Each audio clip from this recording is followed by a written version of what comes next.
सबके मालिक बा।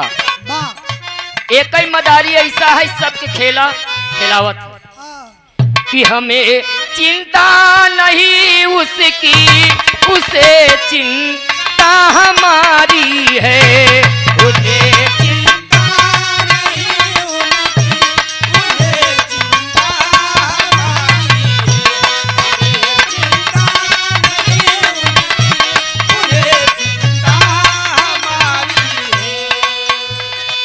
कि हमें चिंता नहीं उसकी, अरे उसे चिंता हमारी है, उसे चिंता हमारी है। अरे हमारी नाव का रक्षक, हमारी नाव का रक्षक सुदर्शन चक्रधारी है। हमारी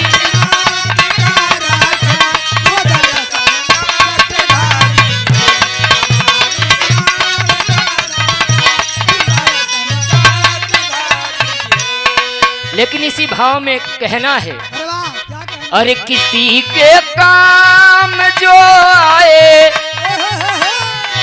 किसी के काम जो आए उसे इंसान कहते हैं। किसी के काम जो आए उसे इंसान कहते हैं।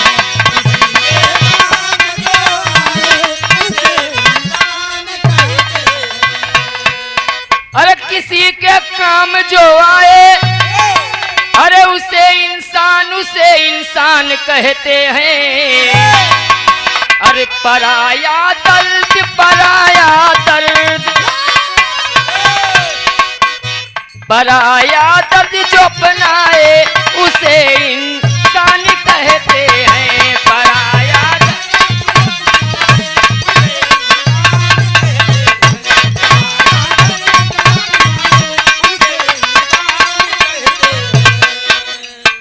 कभी धनवान है मानो, कभी इंसान निर्धन है। अरे कहीं सुख है कहीं दुख है, इसी का नाम जीवन है। ए भैया दुनिया में केहू धनवान बा केहू गरीब बा। एक पल सुख आवत है, दूसरे पल दुख, फिर दुख के बाद सुख आवत है। यही एक जीवन है। अरे कभी धनवान है मानो, कभी इंसान निर्धन है। अरे कहीं सुख है कहीं दुख है, इसी का नाम जीवन है। जो मुश्किल में, जो मुश्किल में, जो मुश्किल में न घबराए उसे इंसान कहते हैं। जो मुश्किल में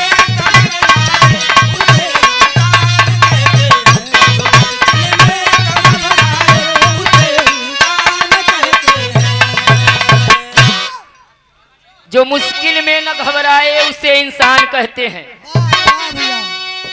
परिवार में कितनों बड़ी मुसीबत आई जाए, अगर धैर्य से ओकर सामना करब सब कुछ हो जाता नहीं। कहो कई परिवार कैसे हैं कि पूरा परिवार पेपर में पढ़े के मिला था, टीवी पे देखे के मिला था कि पूरा परिवार जो हर खाए के मर गए बेचारे, गरीबी से या किसानी से कौनो चीज से परेशान हुई। ये दुनिया एक उलझन है, कहीं धोखा कहीं ठोकर। हर कोई हंस हंस के जीता है, कोई जीता है रो रो कर। जो गिर कर फिर संभल जाए, जो गिर कर फिर संभल जाए उसे इंसान कहते हैं। जो गिर कर फिर संभल जाए उसे इंसान कहते हैं।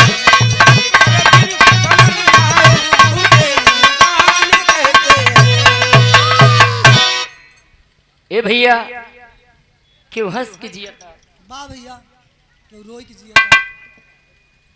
फिर से वही, अगर गलती रुलाती है तो राहें भी दिखाती है।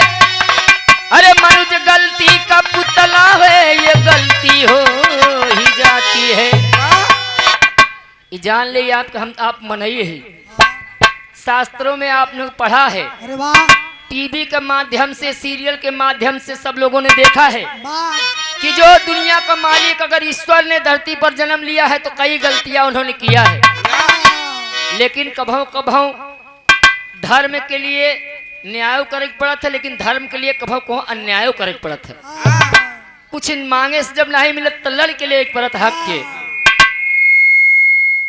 अगर गलती रुलाती है तो राहें भी दिखाती है। अरे मनुष्य गलती का पुतला है, ये गलती हो ही जाती है। जो गलती करके पछताए,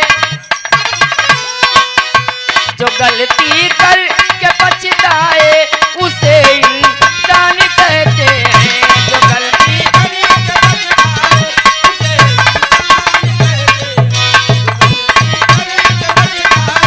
उसे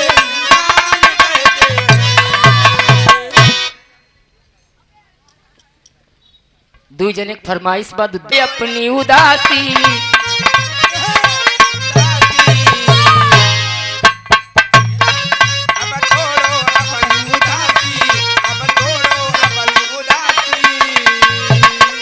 अब एक हो जाओ 85, अब एक हो जाओ 85, अब एक हो जाओ 85। यह भारत देश है मेरा, हम इसके मूल निवासी। यह भारत देश है मेरा, हम इसके मूल निवासी। यह भारत देश है मेरा, हम इसके मूल निवासी। अब छोड़ो अपनी उदासी, हम एक हुए हैं 85। यह भारत देश है मेरा, हम इसके मूल निवासी। साहब के पग चिन्हों पे चल के दिखाना है। देखा जितना लोग जय भीम वाले हैं, अगर जय भीम को मानत है तो जय भीम के रास्ते बताए हुए पे चलना है। अरे वाह, चला ऊपर, तब तो गीत गौने ही सब कुछ ठीक बा। अरे साहब के पग चिन्हों पे चल के दिखाना है। जय भीम का नारा लगा के बढ़ते जाना है। साहब के पग चिन्हों पे चल के जाना है। जय भीम का नारा लगा के बढ़ते जाना है। साहब के पग चिन्हों पे चल के जाना है। जय भीम का नारा लगा के बढ़ते जाना है। आदि सम्मानित फिर से वही तारा पाली क्लिनिक ढूंढो चाहे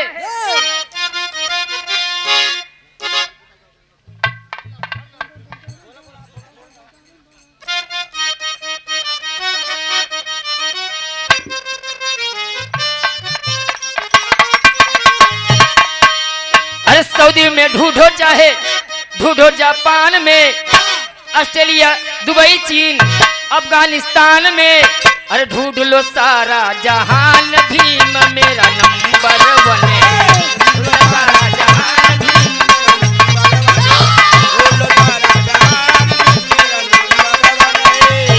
आपको प्रमाण देना चाहते ये गीत हमारा छोटा अनुज, हमारे कवि श्यामू कवि जो कि मिर्जापुर राबर्टगंज के हैं, उनके भतीजे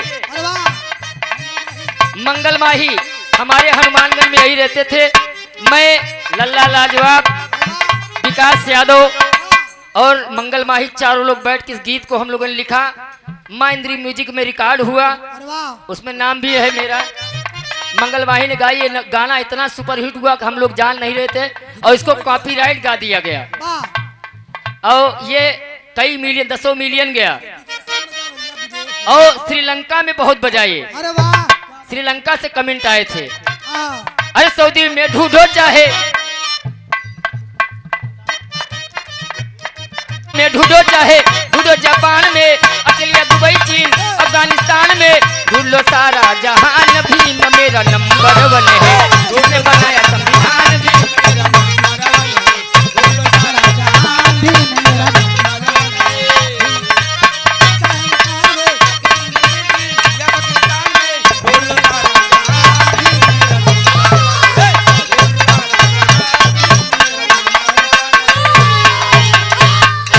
अरे कॉलर मिटाई जो हाथों में पेन है, कॉलर आरो का पानी भी साहब की देन है।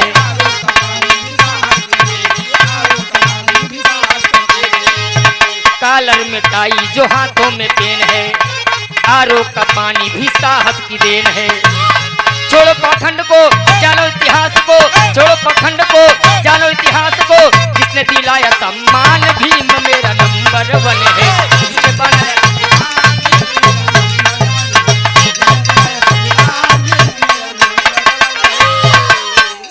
आदरणीय सम्मानित रामविलास ढोलक मास्टर झजरी की धरती से 21 रुपए का आशीर्वाद, चरणों में कोट कोट नहीं जो समझ लो उसको पानी है।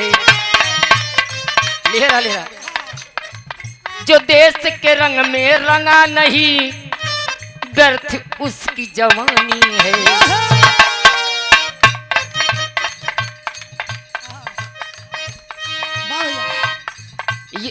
ये सच्चाई है।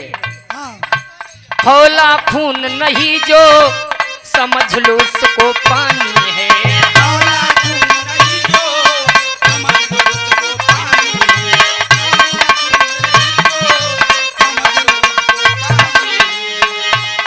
जो देश के रंग में रंगा नहीं, व्यर्थ उसकी जवानी है। जो देश के रंग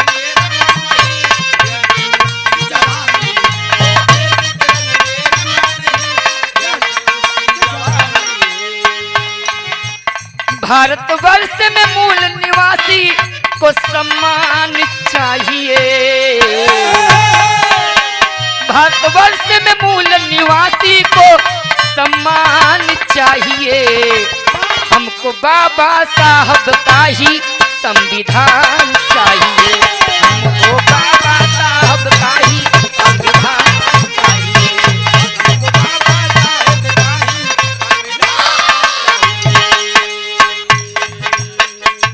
मनोज कुमार मड़ी सोडा वाले झजरी की पावन धरती से 21 रुपए की। विनोद कुमार कहना है कि भारतवर्ष में मूल निवासी को सम्मान चाहिए।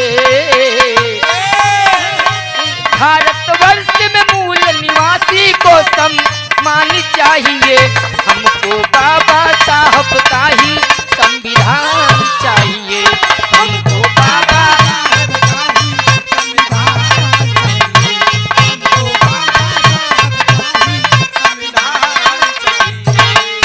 आदरणीय सम्मानित श्री पप्पू मिस्त्री पाली की पावन बब्बू मिस्त्री, आदरणीय सम्मानित श्री बब्बू मिस्त्री पाली की पावन धरती से 21 रुपए का आशीर्वाद, चरणों में कोट कोट नमन है। अरे हम भीम दीवाने हैं, हम भीम दीवाने हैं, नहीं किसी से डरते हैं।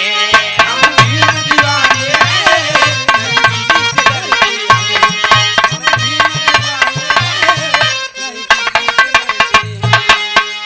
हैं। हम भीम दीवाने हैं, नहीं किसी से डरते हैं।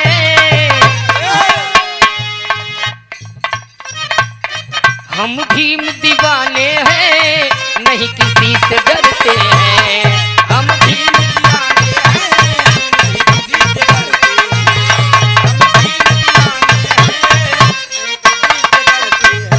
लेकिन आजो बड़ी ससत बा लास्ट लाइन दूसरे भाव में। अरे अजहू बहुत बात सतिया है बाबा। ये भारत रत्न भीमराव अंबेडकर जी से प्रार्थना है। आदरणीय आप सम्मानित बाबा भीमराव अंबेडकर की आत्मा से ये पुकार है हम दलितों की कि अजहू बहुत बात सतिया है बाबा। कारण ये है कि मोहे से सब बोलत ही हक लड़ाई, लड़े क्यों नहीं चाहत। किया जहूं बहुत बात सतिया है बाबा, किटारई विपतिया हो।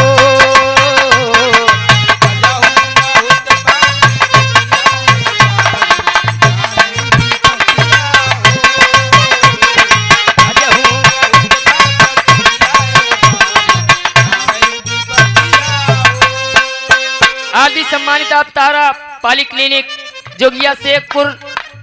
आदरणीय अब डॉक्टर दिनेश कुमार पत्रकार झजरी की पावन धरती से 11 कोट कोट नमन है। ये वास्तविक बात है आज की सरकार संविधान में छेड़छाड़ कर रही है, लोगों को समझ में नहीं आ रहा है। लेकिन जिस दिन ये अधिकार छीना गया तो हम आप फिर से उसी दौर में आ जाएंगे। विदेश के एक लेखक हैं जिन्होंने किताब लिखी, किताब में लिखा, आदरणीय सम्मानिता पिंटू लोहार हटवा, उसने लिखा कि जिस देश को बर्बाद करना है, गुलाम बनाना है, उस देश के शिक्षा पर वार कर दो। आज हमारे हिंदुस्तान की शिक्षा इतनी महंगी हो गई है कि मजदूर गरीब अपने बच्चों को कायदे से पढ़ा नहीं सकता। हमारे आदरणीय सम्मानित श्री राम आश्रय की बात नहीं है, हमारे आपके घर के बच्चे कांवर लेके जाते हैं, लेकिन जो पैसे वाले हैं उन अपने बच्चों को विदेश में पढ़ाते हैं। कितना फर्क है। अगर हमारा बच्चा हाई स्कूल में पढ़ रहा है, चला जाता है परीक्षा से पहले जल चढ़ाने देवी देवताओं में, ये मैं नहीं कहता कि देवी देवताओं को नहीं मानना चाहिए, लेकिन परीक्षा पास करने के लिए कड़ी मेहनत करनी पड़ती है। आज जो लोग कड़ी मेहनत करते हैं वो IAS PCS अधिकारी बनते हैं, लेकिन हम लोग बहुत बात सतिया है बाबा, अजहू बहुत बात सतिया है बाबा, कितारे विपतिया हो।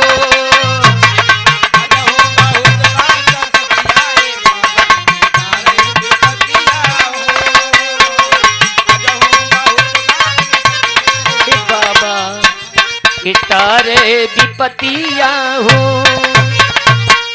देखा भैया और प्रोग्राम बा कि सब दिन रहे ना समैया, सब ही से चला हाथ जोड़ के, सब दिन रहे ना समैया।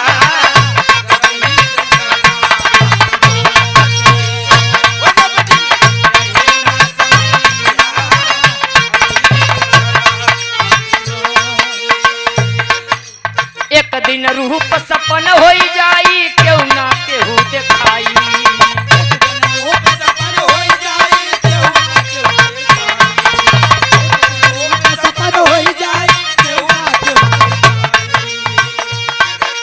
ई सोने की दहिया एक दिन तोहर काम न आई,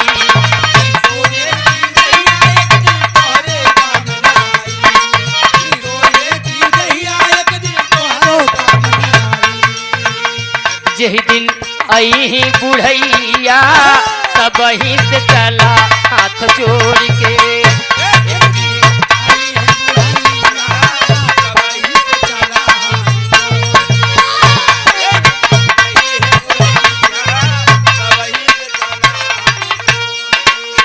रघुपति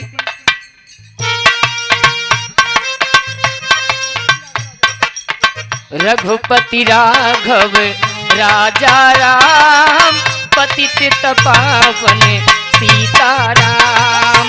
रघुपति राघव राजा राम।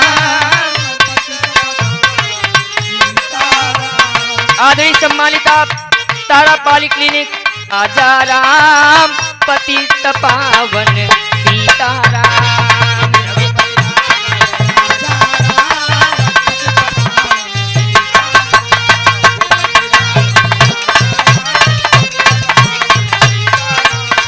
ईश्वर अल्लाह तेरो नाम, ईश्वर अल्लाह तेरो नाम, सबको सम्मति दे भगवान। रघुपति राघव राजा राम,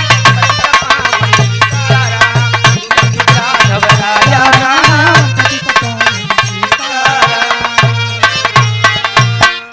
यही से प्रोग्राम की समाप्ति बा।